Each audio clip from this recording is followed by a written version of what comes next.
Hi అండి, నమస్తే. నేను మీ Shanti. Welcome back to my channel Shanti's vlogs. ఈరోజు మన వీడియోలో పండు మిర్చితో 2 రకాల నిల్వ పచ్చళ్ళను పక్కా కొలతలతో ఎలా తయారు చేయాలో చూపించబోతున్నాను.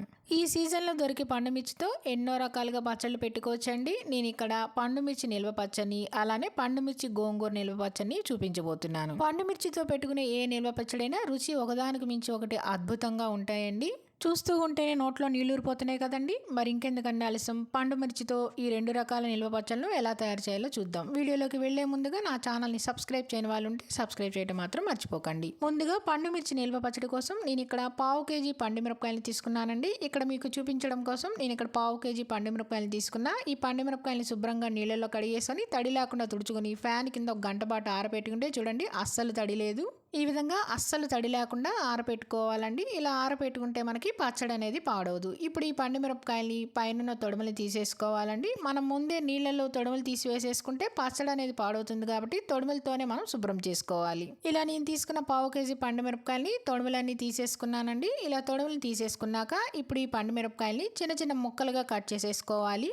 మరీ చిన్న చిన్న ముక్కలుగా కాకుండా మరీ పెద్ద ముక్కలు కాకుండా ఇలా మీడియం సైజు ముక్కలుగా పండు మిరపకాయలన్నింటినీ కట్ చేసేసుకోవాలి. ఈ విధంగానే అన్ని పండు మిర్చిని ఇలా ముక్కలుగా కట్ చేసేసుకోవాలండి. ఇలా ముక్కలుగా కట్ చేసేసుకొని ఈ పండు మిర్చిని అన్నింటినీ ఒక ప్లేట్లోకి వేసేసుకొని పక్కన పెట్టేసుకోవాలి. మనం పండు మిర్చిని కట్ చేసేసుకునేటప్పుడు ఇందులో పాడైపోయిన పండు మిర్చి ఉంటాయి కదండి. ఇలా ఈ విధంగా చూడండి, ఇక్కడ నేను చూపిస్తున్నా. ఈ విధంగా పాడైపోయిన పండు మిర్చిని తీసి పక్కన పడేసేసుకోవాలి. ఇలాంటివన్నీ వేసేసుకుంటే పచ్చడి అనేది పాడవుతుంది. ఇలా నేనైతే నాకు 2-3 కాయల దాకా వచ్చినాయండి. ఇలా వేస్ట్ వచ్చిన కాయల్ని తీసేసాను. ఇలా కట్ చేసుకున్న పండు మిర్చిని పక్కన పెట్టేసుకున్నాక స్టవ్ ఆన్ చేసుకుని ప్యాన్ పెట్టుకుని ఇప్పుడు ప్యాన్లో మనం 1/2 కేజీ పండు మిర్చి తీసుకున్నాం కదండి. ఆ 1/2 కేజీ పండు మిర్చికి తగ్గట్టుగా 1/2 టీ స్పూన్ మెంతులు, అలానే 1/2 టీ స్పూన్ ఆవాలు వేసుకోవాలి. ఇలా ఈ 2 వేసేసుకున్నాక మంటని మీడియం ఫ్లేమ్లో పెట్టేసేసి మెంతులు కమ్మని వాసన వచ్చేసి ఆవాలు చిటపట్లాడేంత వరకు ఈ మెంతులు ఆవాల్ని వేయించుకోవాలి. మరి ఎక్కువగా వేగనివ్వకూడదండి, మాడిపోతే మనకి టేస్ట్ అనేది బాగోదు. చూడండి ఈ విధంగా చక్కగా ఎర్రగా వేగేంత వరకు వేయించేసేసుకొని ఇప్పుడు స్టవ్ ఆఫ్ చేసేసుకొని దీన్ని పక్కన పెట్టుకొని చల్లారనివ్వాలి.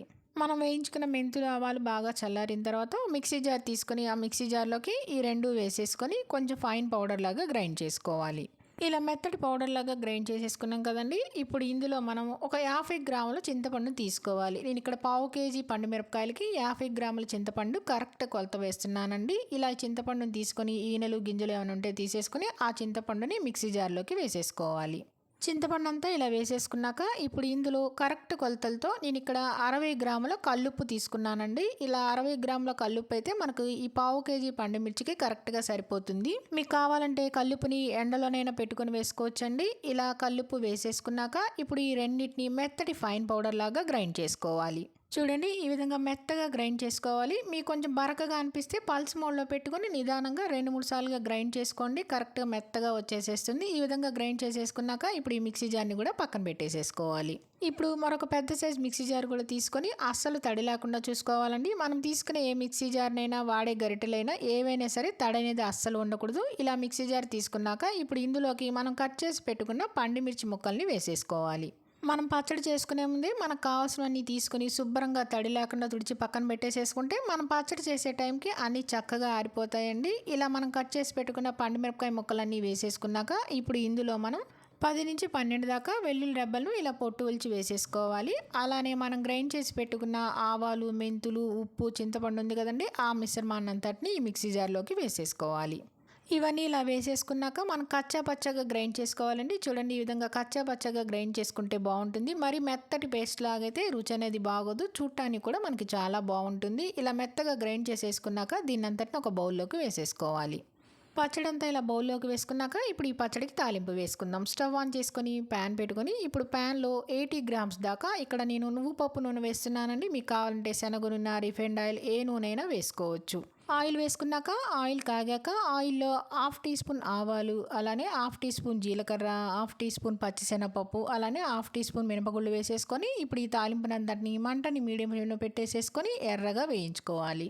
పోపు అంతా ఇలా వేగిన తర్వాత ఇప్పుడు స్టవ్ ఆఫ్ చేసేసుకోవాలి. స్టవ్ ఆఫ్ చేసేసుకున్న తర్వాత ఇప్పుడు ఇందులో ఒక 3 ఎండుమిర్చిని ఇలా ముక్కలుగా కట్ చేసుకొని వేసుకోవాలి. అలానే పావు టీ స్పూన్ ఇంగువ, 4-5 వెల్లుల్లి రెబ్బలను ఇలా దంచి వేసుకోవాలి. అలానే ఒక రెమ్మ కరివేపాకు వేసుకొని వీటన్నిటిని వేయించుకోవాలి. పోపు వేగంగానే స్టవ్ ఆఫ్ చేసేసుకొని ఇవన్నీ వేసుకున్నారంటే ఆ వేడికి ఇవన్నీ చక్కగా వేగిపోతాయి. అలా స్టవ్ ఆన్లో ఉంచేసుకొని వేసుకుంటే ఇవి తొందరగా మాడిపోతాయండి. చూడండి చక్కగా వేగినాయి కదా. ఇలా వేగిన తాలింపునంతటిని మనం రెడీ చేసి పెట్టుకున్న పండుమిర్చి పచ్చడిలోకి వేసేసుకోవాలి. ఈ తాలింపు అంతా వేసేసుకున్నాక తాలింపు అంతా పచ్చడిలో బాగా కలిసేలాగా కలుపుకోవాలి. ఇలా కలుపుతూ ఉంటే నూనె అనేది కొంచెం ఎక్కువగా అనిపిస్తూ ఉంటుందండి. కానీ ఇలా కలుపుకుంటూ ఉంటే పచ్చడి అంతా నూనె పీల్చేసేసుకొని నూనె అనేది కరెక్ట్గా సరిపోతుంది.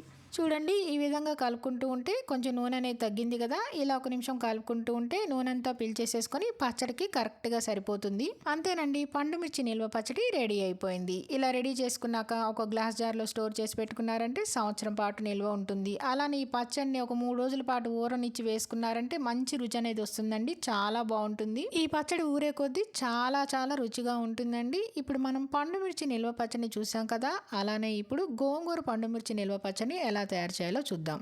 గోంగూర పండుమిర్చి పచ్చడి కోసం నేను ఇక్కడ పావు కేజీ పండుమిర్చిని తీసుకున్నానండి. ఈ పండుమిర్చిని శుభ్రంగా కడిగేసేసుకొని తడి లేకుండా తుడిచేసుకున్నానండి. చూడండి అస్సలు తడనేది లేదు, తడనేది లేకుండా చూసుకోవాలి. అలానే 30 గ్రాముల చింతపండుని తీసుకున్నానండి. ఈ చింతపండుని ఈనెలు గింజలు తీసేసి ఇలా రెడీ చేసి పెట్టుకున్నా. అలానే ఇక్కడ నేను కల్లుప్పుని తీసుకుంటున్నా. ఈ కల్లుప్పు కూడా క్వాంటిటీ వచ్చేసరికి 70 గ్రాముల దాకా ఉంటుంది. మనం ఎప్పుడైనా సరే నిల్వ పచ్చళ్ళు చేసుకునేటప్పుడు కల్లుప్పు వేసుకుంటే రుచి అనేది చాలా బాగుంటుంది. ఎక్కువ రోజులు నిల్వ కూడా ఉంటుంది. అలానే ఇక్కడ నేను 3 మీడియం సైజ్ గోంగూర కట్టల్ని తీసుకున్నానండి. గోంగూర అంతా ఇలా ఒలిచేసేసుకొని ఆకుల్ని శుభ్రంగా కడిగేసేసుకొని ఆరబెట్టుకున్నాను.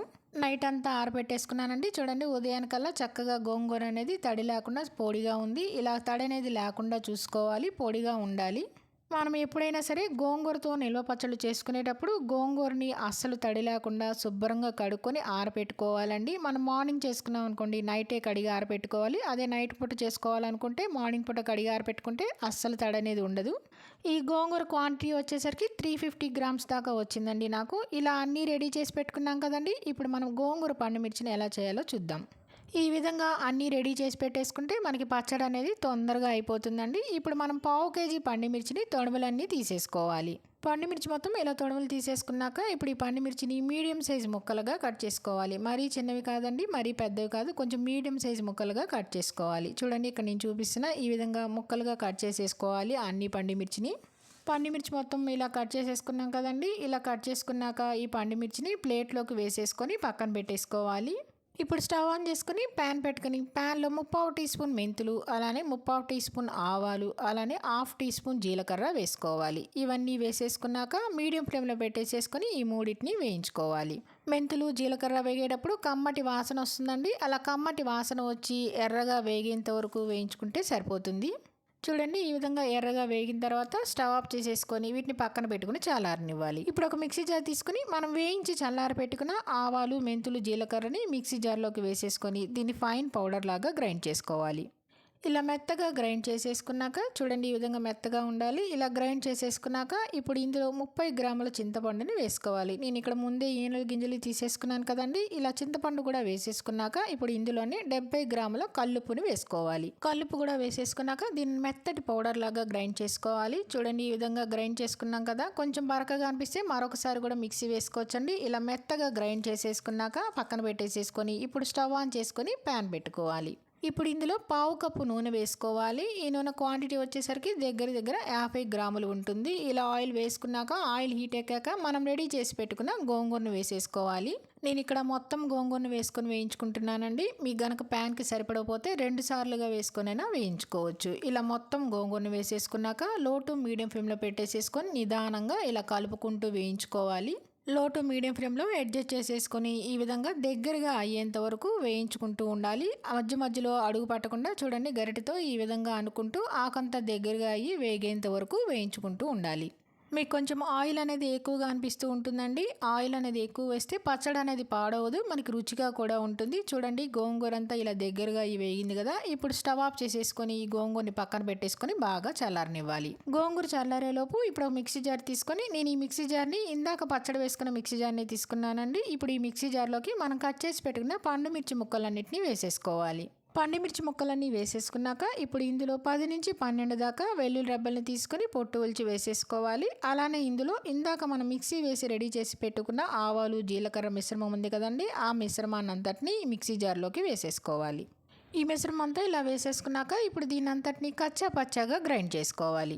మరీ మెత్తగా కాకుండా చూడండి, ఈ విధంగా కచ్చా పచ్చాగా గ్రైండ్ చేసుకోవాలి. ఈ విధంగా గింజలు కనబడేట్టు ఉండాలండి, మరి మెత్తగా వేసుకోకూడదు. ఇలా గ్రైండ్ చేసేసుకున్నాక ఇప్పుడు ఇందులో వేయించి చల్లార పెట్టుకున్న గోంగూరని వేసేసుకోవాలి. గోంగూర అంతా వేసేసుకున్నాక ఇప్పుడు దీన్ని కూడా కచ్చా పచ్చాగా గ్రైండ్ చేసుకోవాలండి, మరి మెత్తటి పేస్ట్ లాగా చేసుకోకూడదు. చూడండి, ఈ విధంగా అక్కడక్కడ ఆకులు కనపడే విధంగా గ్రైండ్ చేసుకోవాలి. పచ్చడి చూడండి ఈ విధంగా ఉండాలి. మీకు ఒకవేళ ఉప్పు తక్కువ అనిపిస్తే ఈ స్టేజ్లో ఉన్నప్పుడు ఒకసారి టేస్ట్ చూసి మరి కొంచెం ఉప్పు వేసుకోవచ్చు. నాకైతే కరెక్ట్గా సరిపోయింది. ఇప్పుడు ఈ పచ్చడికి మనం తాలింపు వేసుకుందాం. ఇప్పుడు స్టవ్ ఆన్ చేసుకొని ప్యాన్ పెట్టుకొని ఈ ప్యాన్లో 1/2 కప్పు ఆయిల్ వేసుకోవాలి. ఈ కప్పు ఆయిల్ వచ్చేసరికి 50 గ్రామ్స్ దాకా ఉంటుంది. ఇలా ఆయిల్ వేసుకున్నాక ఆయిల్ హీట్ ఎక్కనివ్వాలి. ఆయిల్ హీట్ ఎక్కాక 2 టేబుల్ స్పూన్ల తాలింపు గింజలు వేసుకోవాలి. అలానే ఇందులో 1/2 టీ స్పూన్ జీలకర్ర కూడా వేసేసుకొని మంటని మీడియం ఫ్లేమ్లో అడ్జస్ట్ చేసేసుకొని ఈ తాలింపుని అంతటి వేయించుకోవాలి. మీరు పచ్చడికి ఒకసారి ఈ విధంగా తాలింపు పెట్టుకోవచ్చండి, లేదంటే కొద్దిగా పచ్చడిని తీసుకొనైనా తాలింపు వేసుకోవచ్చు. తాలింపు అంతా ఇలా ఎర్రగా వేగిన తర్వాత ఇప్పుడు స్టవ్ ఆఫ్ చేసేసుకోవాలి. స్టవ్ ఆఫ్ చేసేసుకున్నాక ఇప్పుడు ఇందులో ఒక 3 నుంచి 4 ఎండుమిర్చిని తీసుకొని ఇలా ముక్కలుగా కట్ చేసేసుకొని వేసుకోవాలి. అలానే ఇందులో 10 నుంచి 12 వెల్లుల్లి రెబ్బలు తీసుకొని ఇలా పొట్టు ఒలిచి వేసుకోవాలి. అలానే 1/2 టీ స్పూన్ ఇంగువ, అలానే ఒక గుప్పెడు కరివేపాకు వేసుకోవాలి. ఇవన్నీ వేసేసుకున్నాక వీటన్నిటిని వేయించుకోవాలి. తాలింపు వేయించుకున్నాక ఇలా స్టవ్ ఆఫ్ చేసేసుకొని ఇవన్నీ వేసుకొని వేయించుకుంటే చక్కగా ఇవన్నీ ఈ వేడికి వేగిపోతాయండి. ఇలా చూడండి, ఈ విధంగా స్టవ్ ఆఫ్ చేసేసుకొని ఇవన్నీ వేయించుకోవాలి. తాలింపు అంతా ఇలా వేగిన తర్వాత ఇప్పుడు ఈ తాలింపుని పక్కన పెట్టేసేసుకొని చల్లారనివ్వాలి. తాలింపు చల్లారేలోపు ఇప్పుడు ఒక బౌల్ తీసుకొని మనం మిక్సీ వేసుకున్న గోంగూర పండుమిర్చి పచ్చడి అంతటిని బౌల్లోకి వేసేసుకోవాలి. పచ్చడి అంతా ఇలా బౌల్లోకి వేసేసుకున్నాక ఇప్పుడు మనం చల్లారి పెట్టుకున్న తాలింపును కూడా ఈ గోంగూర పండుమిర్చి పచ్చడిలోకి వేసేసుకొని ఈ తాలింపు అంతా ఈ పచ్చడిలో బాగా కలిసేలాగా కలుపుకోవాలి. మీరు పచ్చడి అనేది కొంచెం క్వాంటిటీ ఎక్కువ చేసుకునేట్లయితే కొంచెం పచ్చడిని తీసుకొని పోపు పెట్టుకోండి, చాలా బాగుంటుంది. నూనె అనేది కొంచెం కలుపుకునేటప్పుడు ఎక్కువ అనిపిస్తుందండి. పచ్చడి అంతా పీల్చేసేసుకున్నాక నూనె అనేది మనకు కరెక్ట్గా సరిపోతుంది. ఈ విధంగా తాలింపు అంతా కలిసేలా కలిపేసేసుకుంటే మనకి గోంగూర పండుమిర్చి నిల్వ పచ్చడి రెడీ అయిపోయింది. వేడి అన్నంలో ఈ గోంగూర పండుమిర్చి పచ్చడి వేసుకొని కొద్దిగా నెయ్యి వేసుకొని పక్కన ఉల్లిపాయ ముక్కలు నంచుకొని తింటుంటే రుచి చాలా బాగుంటుందండి, అద్భుతంగా ఉంటుంది. మరి ఇంకెందుకని ఆలస్యం, ఈ సీజన్లో వచ్చే పండుమిర్చితో ఈ 2 రకాల నిల్వ పచ్చళ్ళను మీరు కూడా తప్పకుండా ట్రై చేయండి. ట్రై చేసి మీకు ఎలా వచ్చిందో కామెంట్స్లో తెలియచేయడం మర్చిపోకండి. అలానే పండుమిర్చితో ఈ 2 రకాల నిల్వ పచ్చళ్ళ వీడియో మీకు నచ్చిందా అండి? నచ్చితే కనుక లైక్ చేయండి, మీ ఫ్రెండ్స్కి రిలేటివ్స్కి షేర్ చేయండి, సబ్స్క్రైబ్ చేయండి. మరిన్ని అప్డేట్ కోసం కిందన్న బెల్ ఐకాన్ని క్లిక్ చేయండి.